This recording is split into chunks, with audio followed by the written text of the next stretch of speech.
Assalamualaikum warahmatullahi wabarakatuh. Eh, Sehat semua atau semoga sehat, dan semangat. Tidak cukup sehat, tapi harus semangat. Atau untuk semangat itu harus sehat supaya semangat. Tapi kalau sehat tidak semangat, itu kan hipotesanya. Nah itu enggak. Nah, kita bicarakan tentang populasi. Ada kalanya populasi yang kita jadikan objek penelitian itu mempunyai ukuran populasi yang sangat besar dan ukuran populasi yang sangat kecil, populasi yang tak terhingga dan populasi yang terhingga. Yang tak terhingga itu yang ukuran sangat besar sekali, misalnya bangsa Indonesia atau bangsa dunia, itu kan besar sekali. Tapi kalau kampung Widodaren itu kan lebih kecil. Kampung eh, eh, di sekitar UND ya itu kan kecil kan. Untuk populasi terhingga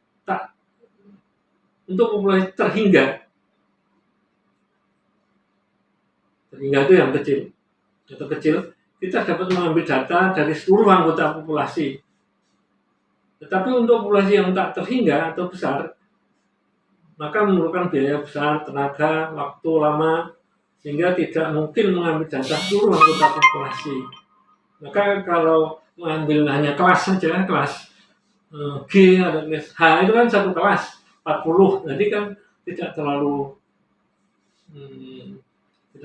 lama ya mencarinya.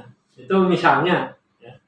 Itu, tetapi kalau jumlahnya besar maka itu terlalu mengambil tenaga.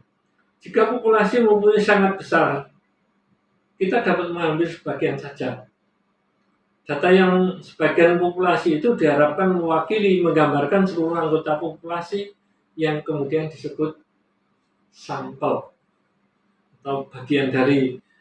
Tetapi mewakili, ya. Sampel itu mewakili populasi.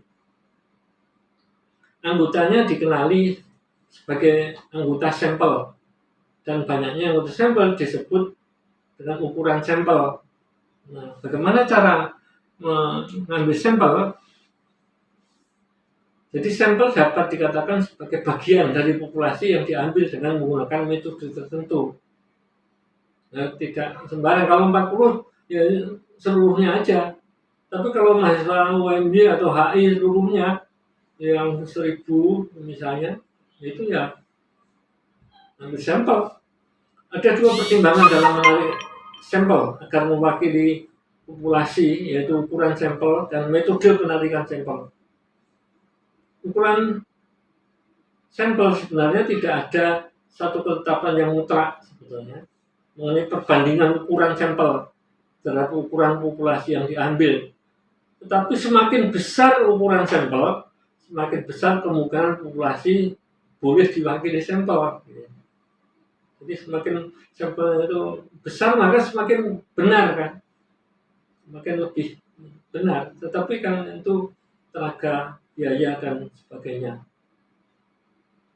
Ya ada buku yang membatasi, buku Masri Sinarimbun atau Sufyan Effendi itu kalau sampelnya lebih dari 100 diambil 10%. Ada juga ketentuan itu. Jadi mengambil patokan itu dari berbagai teori atau buku.